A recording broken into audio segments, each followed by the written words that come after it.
Talking with the experts. Join Mary Wu, a seasoned LinkedIn coach, as she explains why the frequent changes to LinkedIn shouldn't concern you in episode 537. Two kind of big changes that have recently come down the line. One of them is, I don't know if you remember, last year at one point in time, they allowed people to have creator mode, what they call creator mode, which gave you access to being able to do LinkedIn lives. You still have to do them through an outside source like a StreamYard. It allowed you to have a newsletter. It gave you some different analytics. In March of this year, everybody got creator mode. Whether you want it or not, you have it. You can kind of turn off aspects of it. But if you're not knowing how to use it, you could be missing some gems that you could be dropping for your people. Another really big change that came down this year, a lot of people do events and they'll post their events on Facebook or Instagram, and they're not using LinkedIn for it. But LinkedIn is starting to feed people events. All of a sudden you'll go onto LinkedIn and then it'll say events you may be interested in. Talking with the experts. Welcome to Talking with the Experts, where we believe that success is a journey, and every journey is easier with help from friends. That's why we bring you top-notch experts and real business heroes eager to share their lessons from the road to success. We delve into new topics each week: effective marketing strategies, innovative problem-solving, financial planning, and team building. We tackle everything you need to know to grow your business and keep it thriving. Whether you dream about launching your first startup or a business veteran looking to shake things up, we've got you covered. With each episode, you'll gain knowledge, boost your confidence, and be inspired to take action. So, grab a coffee, make yourself comfortable, and join our exciting journey. You're not alone in this. We're here, guiding you, cheering for you, and celebrating each milestone. Let's turn your business dreams into reality, starting today. Here is your host, Rose Davidson. Hello and welcome to Talking with the Experts. I'm your host, Rose Davidson from rosedavidson.com. Talking with the Experts is all about business by business owners for business owners. You can find it on all podcasting streaming platforms and on YouTube. And today my guest is Mary Wu. Now, Mary's a returning guest, and it's such a pleasure to speak with her again. And we're going to be talking about the changes that LinkedIn has been making over the last little while and why it should matter to you and what you can do about it. So in 2023, there were 169 features. There were 33 updates and 18 RIPs. I'm not really sure what that means, Mary, but I'm sure you'll enlighten us afterwards. And these changes matter, but what are LinkedIn's actions and activities that will serve you as a business owner best, no matter what is happening on the platform or its algorithms? And Mary, she's an accidental entrepreneur and became a LinkedIn coach by demand. And since 2012, she's been teaching everybody how to use social media. And in 2016, she narrowed down to training people on the LinkedIn platform. In 2018, she started doing speaking and presentations, and she loves to help B2B businesses understand LinkedIn as a person-to-person online networking platform. And now I noticed some changes to LinkedIn, and I'm sure Mary's going to enlighten us on all of them.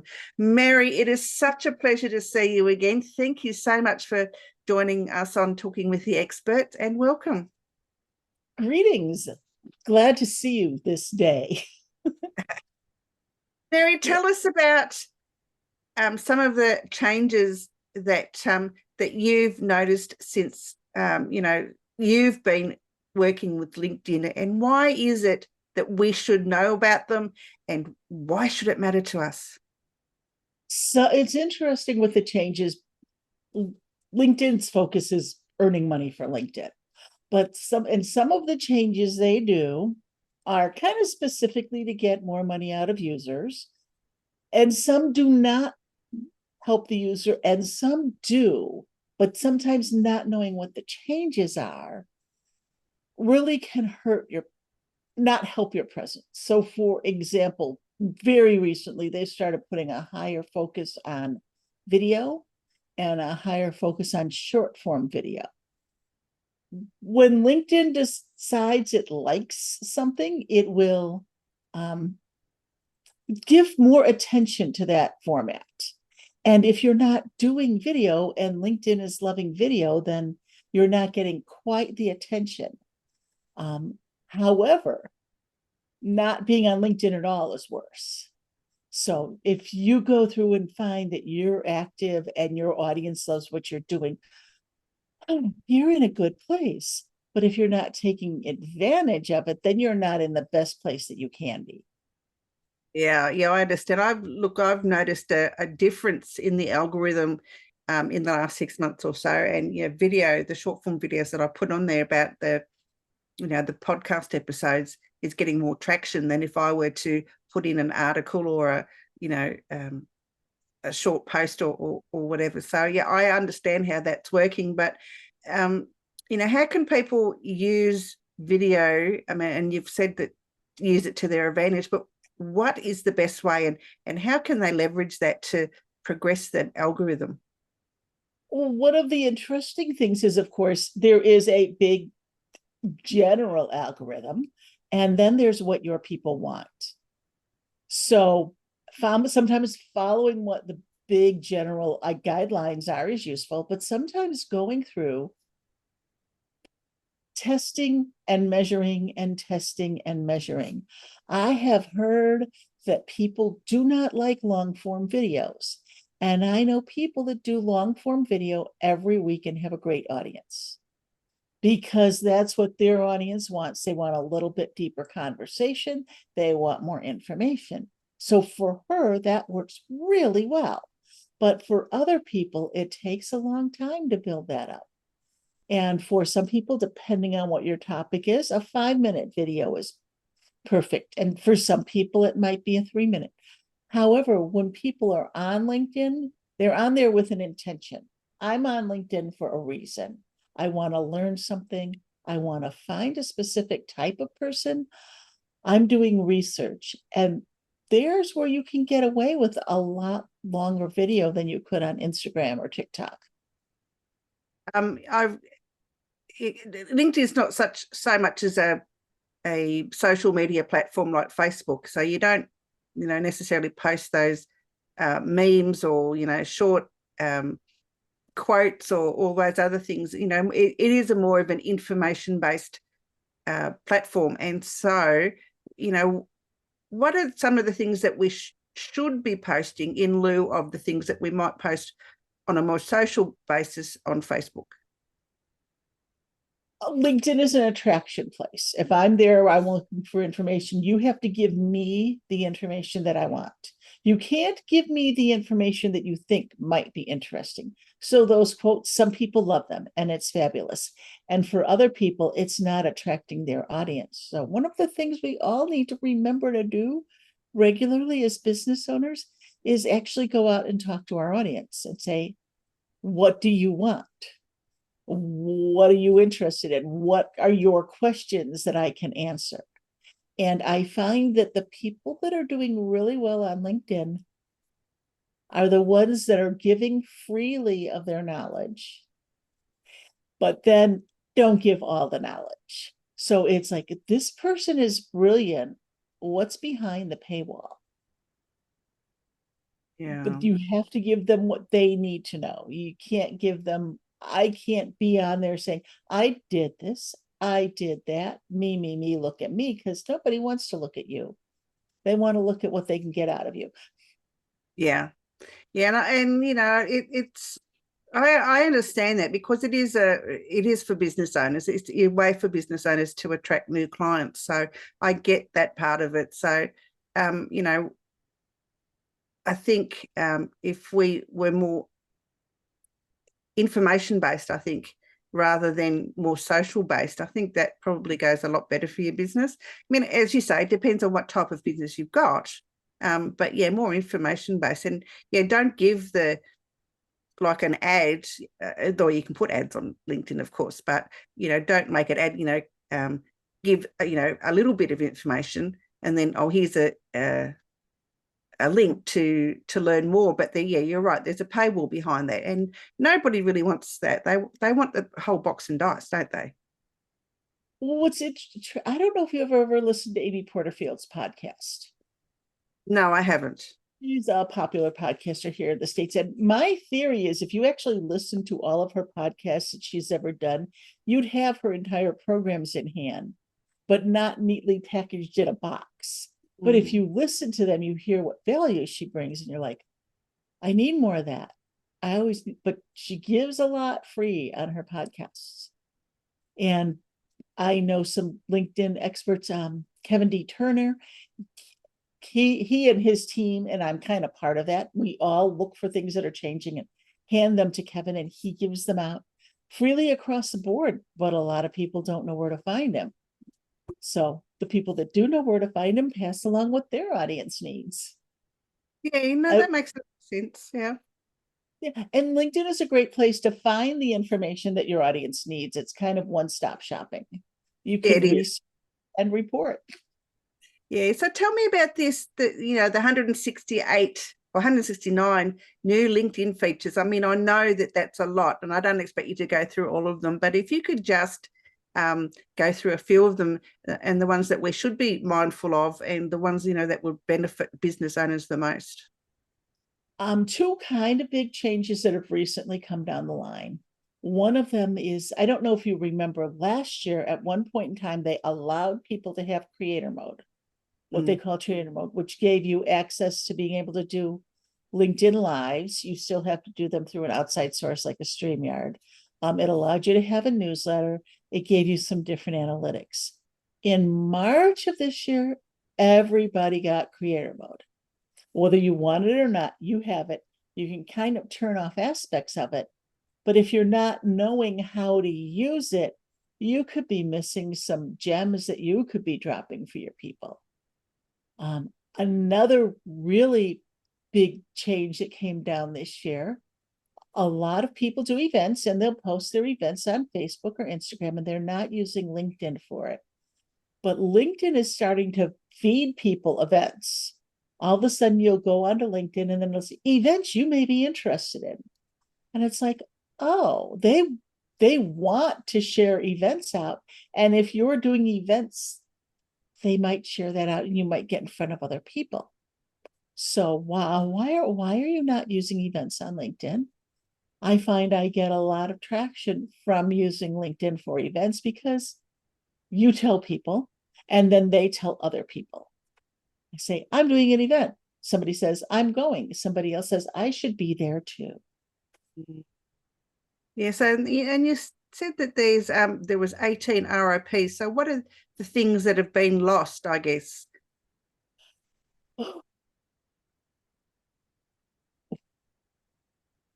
I know one weird thing. Did you know that you can download your LinkedIn information? You can download your whole database of your posts, your people, your connections. It's a wonderful thing to do if you lose it.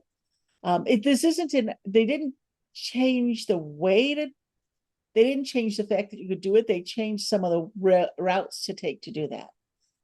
One day I'm looking at, I like people to download their information every few months because I have seen people lose their account and have to build back up from scratch. And if you have the information, it's a really good start. Okay, that is a biggie. Is a biggie. More advantage of that, most definitely. And so Kevin D. Turner has a newsletter, and this is the one that Mary suggested that we might follow to get information about LinkedIn and all the good things that are happening and all the things that they're taking away, and some of the things that they've taken away that we cry about because we got so used to them. But when they take things away, you can't cry about them because we have no control over what they choose. We have control over how we react to it. So when somebody gets really upset about a change that LinkedIn makes, I'll give them like 5 or 10 minutes to whine about it. And then it's like, okay, now what do we do? We get a chance to be upset, but we can't live there.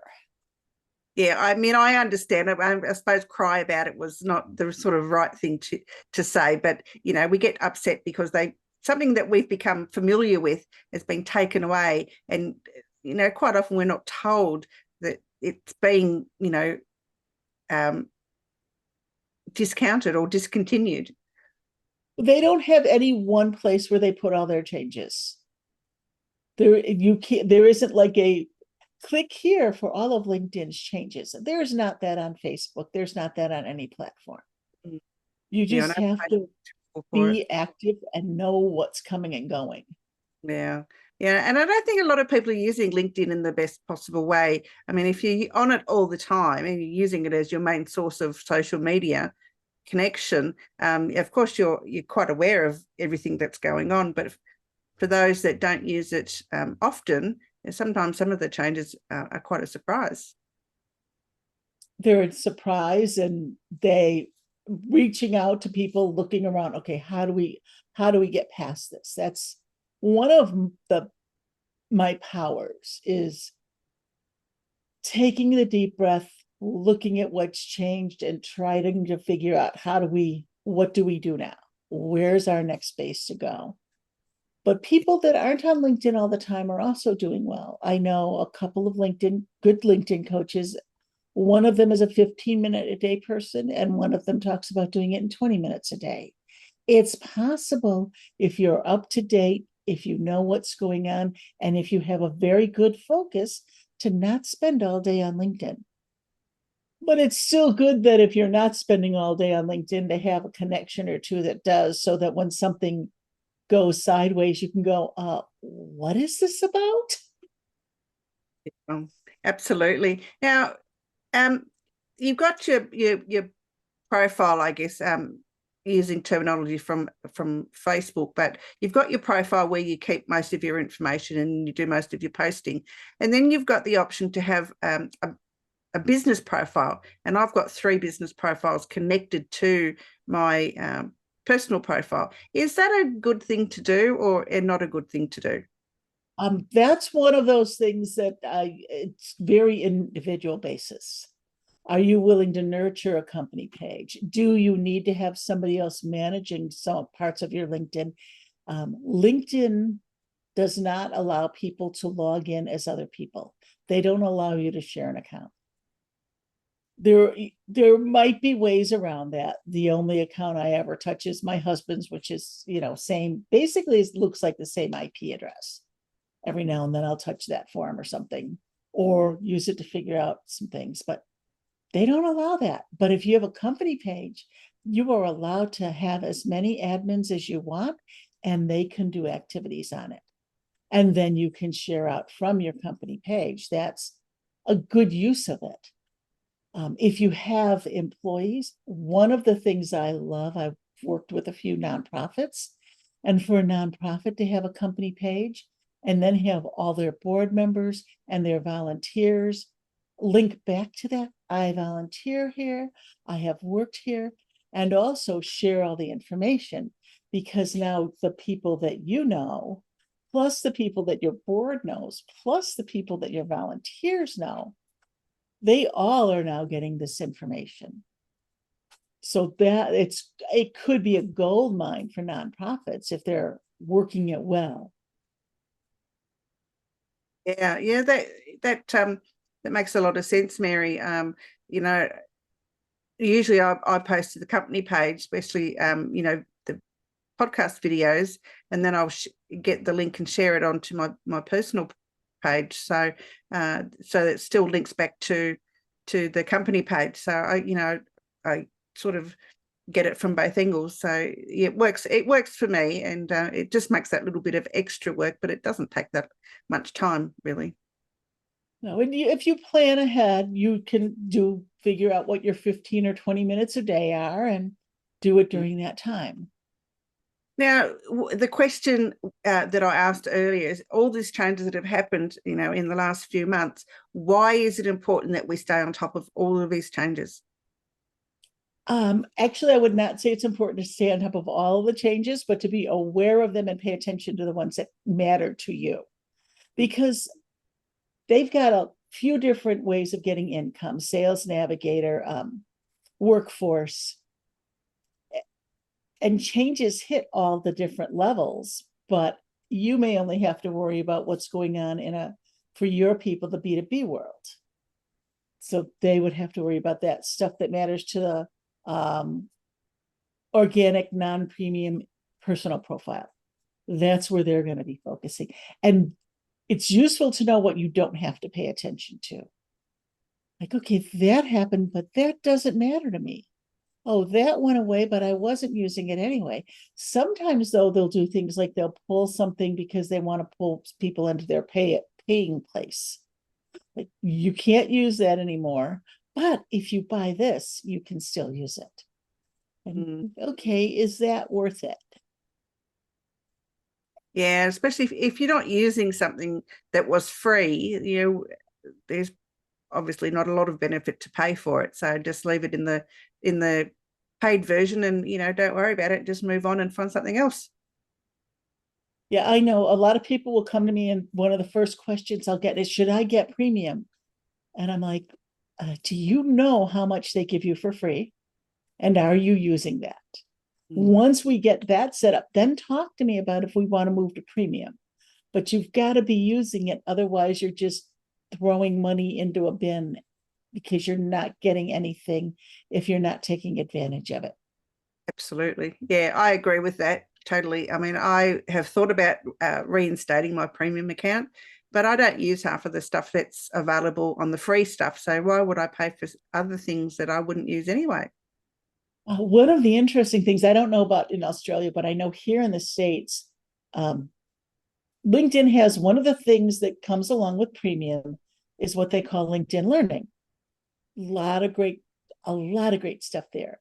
In the US, I haven't run across a library yet that doesn't have access to it if you're a card member. So if you have a library card, you have access to that for free down at your local library. Absolutely. Yeah, no, that's a good point, Mary. Mary, is there any sort of hints, tips, and things that you'd like to share with us on how we can make better use of our LinkedIn profile or company pages? One of the things that I was at, I spoke at a conference last week, and one of the sessions that I went to, while my session was not going on, was a workshop put on by somebody at LinkedIn. And she said, when people are on LinkedIn, they're there with intention. I'm on LinkedIn for a reason. So knowing best what your clients are on there for and offering them that in that time that you're working is the best thing you can do. Making sure that your content this was a phrase that she used. She said most B2B content is creatively uncompelling. And I'm like, oh, and it's true. Much of the content on LinkedIn is creatively uncompelling. So if you can get content on there that's compelling and that offers something, this puts you way ahead of the game. Yeah. And what about the use of AI in LinkedIn? Is that a thing, or is it coming that you know of? Or LinkedIn and AI is kind of a weird animal. LinkedIn is owned by Microsoft, and Microsoft is one of the leaders in AI. So they actually will do prompts where you can use AI to send a message. But the other thing that LinkedIn just dropped this week, if they notice that content is completely AI driven, they'll put a little tag on it that says that, so that you know that you're getting AI. So it's like they're fighting against themselves. This is what happens with a lot of big corporations. Certain departments have certain focuses, and when you dig into it, you see that it's all a little bit confusing. But we want, as consumers, to have very authentic content. Yeah, absolutely. We want to know somebody's speaking to us. My husband loves to watch YouTube videos, and I'll walk into the room and he'll be watching a YouTube video, and you could tell that the YouTube video is being done by an AI voice, and it drives me insane. And I can't even listen to something when I know it's a computer voice. And I know some people have to use that because they have problems with speech, and that makes sense. But I want to hear real people. That's one of the great things about video too. If we're having a conversation here, I see you on a screen, you see me on a screen, we know we're both here, and we're talking to another human, and we're interacting that way. We like humans. Yeah, absolutely. It's that, I guess, personal contact that, we're still wanting and craving for as individuals, because it is very nice to have AI generated voices, but you're right, they do sound a little bit wooden. They don't have that inflection that a live person would have. Mary, where can people find you if they wanted to learn more about LinkedIn and what you could offer them as by way of content? LinkedIn is a great place to find me, Mary Wu, on LinkedIn. If you're connected with Rose, she's connected with me, so then you'd know I'm a second connection. MaryWuVA.com is my website. It's just been updated. I still have every website has little sections they need to tidy up. But one of the things I love to do is to show people what kind of knowledge base I have and share certain information. Not everything. Some things get to stay behind the paywall, and that's good, because like I said, a lot of things, it's very easy to be able to, on certain things, say, yes, do video, do this. But on other things, should you have a premium account? Let's talk. Should you have a company page? Let's talk. So certain things are more nuanced individually, and some things are general across the board. Yeah, all right. So Mary Wu, it's Wu is WUVA.com. That's her website, and you can find her at Mary Wu, WU, VA on LinkedIn. And so make yourself known to Mary, find out what she knows and what she's willing to share with you, and what she can. Can I give you one great tip? When you reach out to somebody to connect on LinkedIn, always send a personalized note. I love that. Hey, Mary, I heard you on Talking with the Experts. I'd love to connect with you. It's a great way you let somebody know that you're a human. Absolutely. I love that. May or may not come from a human.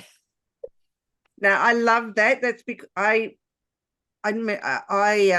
prefer to connect with someone who has sent me a personal message, and I don't particularly like the ones that want to connect with you and want to sell you something straight away.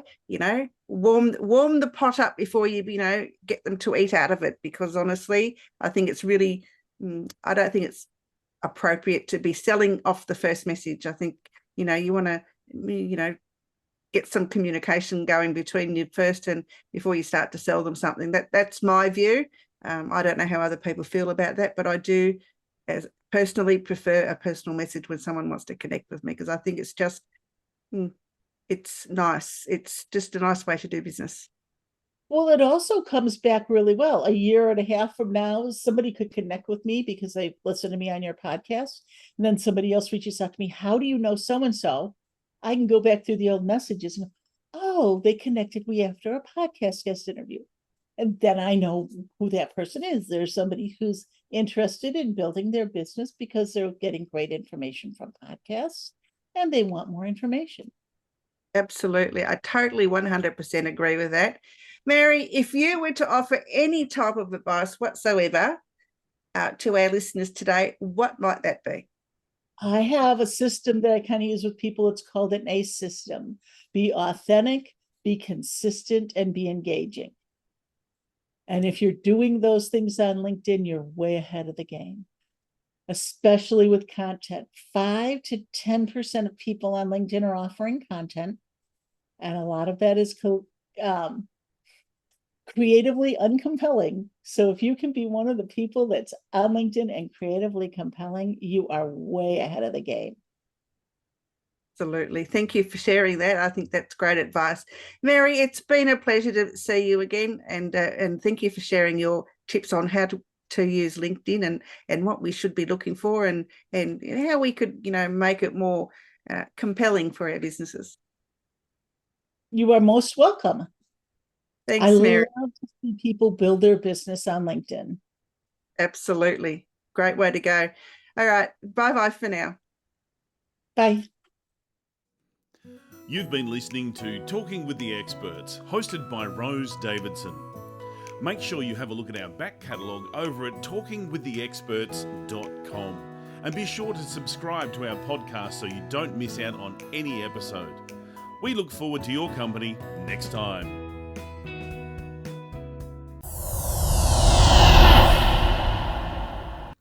Talking with the Experts.